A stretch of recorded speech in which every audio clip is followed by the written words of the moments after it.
بعض اوقات آپ نام پڑھیں تو پورا پس منظر سمجھ میں آ جاتا ہے. میں اس کو اس سے زیادہ میں کھل کے نہیں پڑھ سکتا. نام سے پورا پس منظر سمجھ میں آ جاتا ہے. نام سے مرحوم علامہ حلی جب ان کو بلایا گیا مناظرے کے لیے تو علامہ حلی شہری اول بہت پتلے دبلے, کھاتے بھی کم تھے اور اتفاقوں کا قد بھی زیادہ بڑا نہیں تھا. تو اہل سنت کے جو بہت بڑے اس زمانے کے عالم تھے اسے بلایا, ان کا نام تھا ابن کثیر. وہ بہت ہی قد داور, لمبا چوڑا, بہت جسیم. تو اس نے کہا کہ تو مناظرہ کرے گا؟ علامہ حلی سے کہا مجھ سے. تو بہت ہی پتلا دبلا چھوٹا آدمی ہے. تو انہوں نے کہا کیف لا اکون, کیسے نہ ہوں میں چھوٹا پتلا دبلا, انا ابن واحد, میں ایک کا بیٹا ہوں, وہ انت ابن کثیر.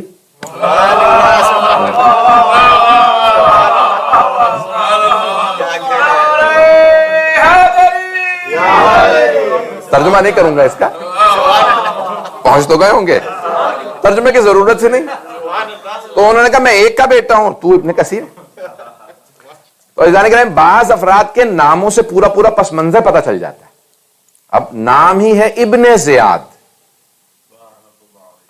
پتہ نہیں بات پہنچی یا نہیں پہنچی, یعنی عبید اللہ ابن زیاد, بہت زیادوں کا بیٹا. تو اب اس کا کہہ لیں کہ تاریخ اس کی بڑی ہی نحس, اور اس کے باپ کی بھی. جناب امیر نے خط لکھا شام والے کو, یزید کے باپ کو خط لکھا, کہا کہ رسول خدا نے حدیث واضح کہی ہے, ہر جگہ موجود ہے, شیعہ سنی سب کتابوں میں, کہ الولد للفراش وللآخر حجر, بچہ جو ہے وہ صاحب فراش کا ہے اور جو زنا کی نسبت دے اس کو سنسار کر دو. تو تو نے کیسے کہہ دیا زیاد کے لیے کہ یہ میرا بھائی؟ اب ممبر لائق نہیں ہے وہ گفتگو کہ جو ان کے خاندانوں کی ہے. ممبر لائق نہیں کہ تو ایک آدمی جس کے باپ سے وہ منسوب تھا, تو نے کہا کہ نہیں یہ تو میرا ہی بھائی ہے, میرے باپ کا بیٹا ہے. یعنی یہ ان کے کردار تھے, ان کے ماں کے باپ کے کردار ایسے تھے. اور عبید اللہ ابن زیاد اس کا بیٹا تھا. واحد آدمی ہے, بلکہ دو افراد ہیں, لیکن اس کا بھی خاص طور سے ائمہ علیہ السلام نے نام لے کے, باپ کا بھی نام لے کے لعنت کی ہے, ماں کا نام لے کے بھی.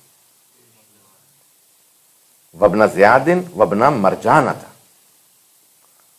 عبید اللہ ابن زیاد پہ لعنت ہو اور مرجانہ کے بیٹے پہ, مرجانہ کا بیٹا یعنی یہی. بات پہنچ رہی ہے میری؟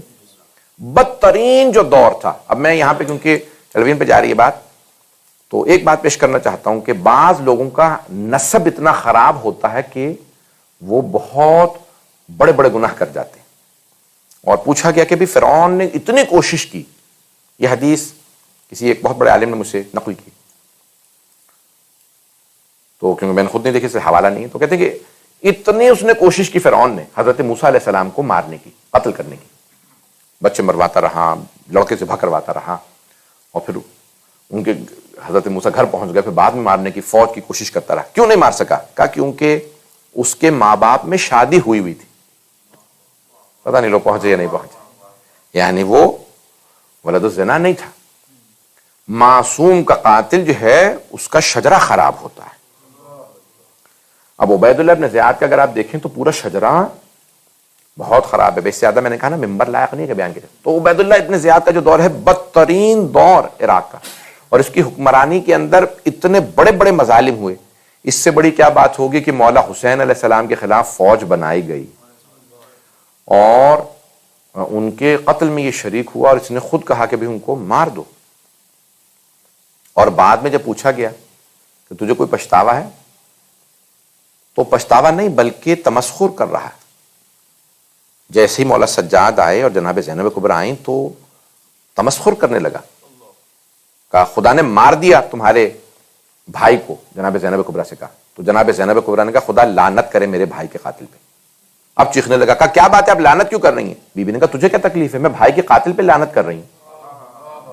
پتہ نہیں لوگ پہنچے یا نہیں پہنچے. وہ کہہ رہا تھا اللہ نے مارا ہے, تو جناب زینب نے کہا پھر اللہ لعنت کرے میرے بھائی کے قاتل پہ. اب وہ سمجھ رہا تھا کہ لعنت اسی پہ آ رہی ہے. عزیزان گرامی, یہ جناب زینب کبریٰ کی حکمت ہے, ان کی دانائی ہے کہ انہوں نے اس عراق میں, اس کوفے میں اور اس شام میں, کہ جہاں پہ جناب سید الشہداء کے خلاف منصوبے بنائے گئے تھے, وہاں جناب سید الشہداء کے خلاف سارے منصوبوں کو ناکام بنا.